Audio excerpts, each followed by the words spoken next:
नमस्कार साथियों। आज हम राजस्थान में जन कल्याणकारी योजनाओं के बारे में आज चर्चा करेंगे। इसमें आर्थिक और सामाजिक रूप से पिछड़े वर्ग की योजनाएं शामिल है। चलो बिना देरी के शुरू करते हैं। उत्तर मैट्रिक छात्रवृत्ति, तो इसकी बात करते हैं। जो उत्तर मैट्रिक छात्रवृत्ति योजना है वह अनुसूचित जाति, अनुसूचित जनजाति, अन्य पिछड़ा वर्ग, आर्थिक पिछड़ा वर्ग और विशेष पिछड़ा वर्ग के छात्रों को उत्तर मैट्रिक छात्रवृत्तियां प्रदान की जाती है।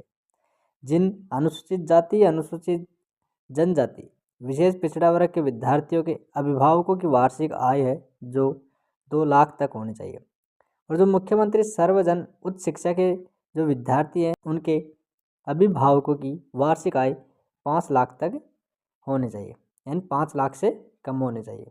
किसमें? मुख्यमंत्री जो उच्च शिक्षा छात्रवृत्ति है उस योजना में। और पिछली परीक्षा में न्यूनतम 50% अंक प्राप्त किए हो, यानी उत्तर मैट्रिक छात्रवृत्ति के लिए जो पिछली परीक्षा है यानी पिछली जो कक्षा है उसमें न्यूनतम 50% अंक होने अनिवार्य है। बढ़ते हैं आगे। अब बात करते हैं आस्था योजना की। आस्था योजना है कि ऐसे परिवार जिनमें 2 या अधिक व्यक्ति 40% से अधिक क्या है विशेष योग्य जन है, तो उन परिवारों को आस्था कार्ड बनाए जाते हैं। इन्हें बीपीएल की समकक्ष सुविधाएं मिलती हैं।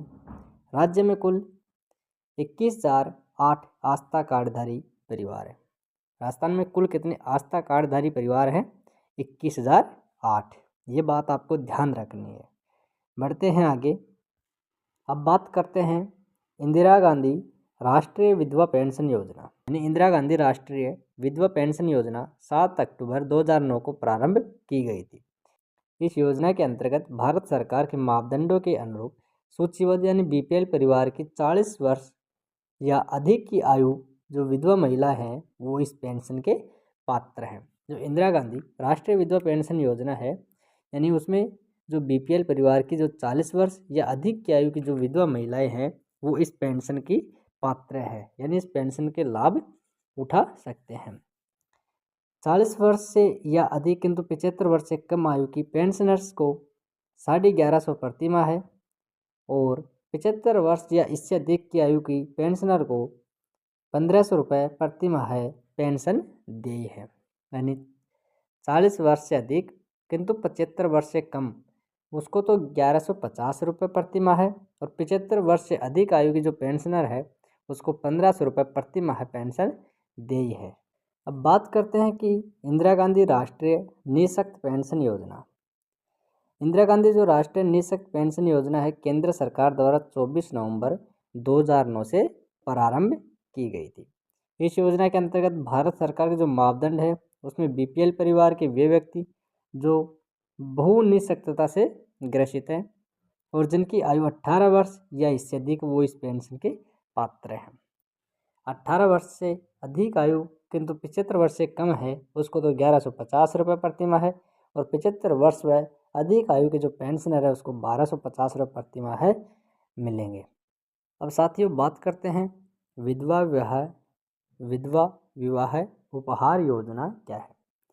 इसमें क्या होता है कि पेंशन योजना में जो हकदार विधवा महिला शादी करती है तो उसे शादी के मौके पर राज्य सरकार की ओर से उपहार स्वरूप 15,000 रुपये दिए जाने का प्रावधान था, लेकिन वित्तीय वर्ष 2016-17 में इसे बढ़ाकर 30,000 कर दिया, और जो वित्तीय वर्ष 19-20 में इसे दोबारा से बढ़ाकर 51,000 रुपये दिए जाने का प्रावधान किया गया है। अब बात करते हैं साथियों मुख्यमंत्री अनुप्रति कोचिंग योजना की। जो मुख्यमंत्री अनुप्रति कोचिंग योजना है इस योजना का प्रारंभ 6 जून 2021 को हुआ था, यानी इस योजना को प्रारंभ कब किया गया था? 6 जून 2021 को। अब राज्य सरकार ने राज्य के जो प्रतिभावान मेधावी छात्र हैं उनको व्यावसायिक पाठ्यक्रम की तैयारी के लिए एवं प्रतियोगी परीक्षाओं की तैयारी हेतु इस योजना को लागू किया गया था। साथियों कोई भी योजना होती है उसका उद्देश्य जरूर होता है। अब जो मुख्यमंत्री अनुप्रति कोचिंग योजना है इसका मुख्य उद्देश्य क्या है? प्रतिभावान जो मेधावी विद्यार्थी है उसको व्यावसायिक पाठ्यक्रम की तैयारी करने के लिए और प्रतियोगी परीक्षाओं की तैयारी करने हेतु इस योजना को लागू किया गया। सामाजिक न्याय एवं अधिकारिता विभाग इस योजना के संचालन के लिए नोडल विभाग है। अब बात करते हैं, अगर एग्जाम में यह जाए कि मुख्यमंत्री अनुप्रति कोचिंग योजना के जो नोडल विभाग कौन कौन से हैं। अब साथ ही इसमें न्यायिक एक तो क्या क्या है, इसमें सामाजिक न्याय एवं अधिकारिता विभाग इस योजना के संचालन के लिए नोडल विभाग है। यह विभाग प्रतिष्ठित कोचिंग संस्थानों और अन्य संस्थाओं के इम्प्लीमेंट का कार्य करता है। योजना का संचालन जनजातीय क्षेत्रीय विकास विभाग, सामाजिक न्याय और अधिकारिता तथा अल्पसंख्यक मामलात विभाग के माध्यम से किया जाएगा। और साथियों, ये विभाग भी कोचिंग संस्थानों का जो इम्प्लीमेंट कर सकेंगे। योजना में ST, SC, OBC, MBC यानी माइनॉरिटी एवं आर्थिक रूप से जो कमज़ोर वर्ग है उसके विद्यार्थी पात्र होंगे, जिनके परिवार की वार्षिक आय कितनी होनी चाहिए, 8 लाख रुपए से कम होनी चाहिए। वार्षिक आय 8 लाख रुपए से कम होनी चाहिए। घर से दूर अन्य शहर के प्रतिष्ठित संस्थानों से कोचिंग प्राप्त करने वाले छात्र छात्राओं को भोजन और आवास के लिए 40,000 रुपये प्रति वर्ष अतिरिक्त राशि उपलब्ध कराई जाएगी। और बात करते हैं परीक्षार्थियों को मेरिट का निर्धारण 10वीं और 12वीं के प्राप्तांकों के आधार पर किया जाएगा। अब साथियों, इसमें कई विद्यार्थी कन्फ्यूज होते हैं कि परीक्षार्थी का जो मेरिट है उसका निर्धारण कैसे किया जाता है। तो साथियों, इसमें 10वीं अथवा 12वीं के जो प्राप्तांक है उसके आधार पर मेरिट का निर्धारण होता है। छात्र छात्राओं के चयन के समय लाभार्थियों में से कम 50% छात्राएं होने का प्रयास किया जाएगा। इस योजना का लाभ किसी भी छात्र छात्रा को केवल 1 वर्ष की अवधि के लिए प्रदान किया जाएगा। साथियों, आज के लिए बस इतना ही। मिलते हैं, अभी बहुत सी जो राजस्थान में जन कल्याणकारी योजनाएं हैं वो बची हुई है, तो हम जल्द ही नई योजनाओं के साथ अगले कक्षा में मिलने वाले हैं। और हाँ साथियों, इस वीडियो को लाइक करना ना भूलें और चैनल को सब्सक्राइब ज़रूर करें।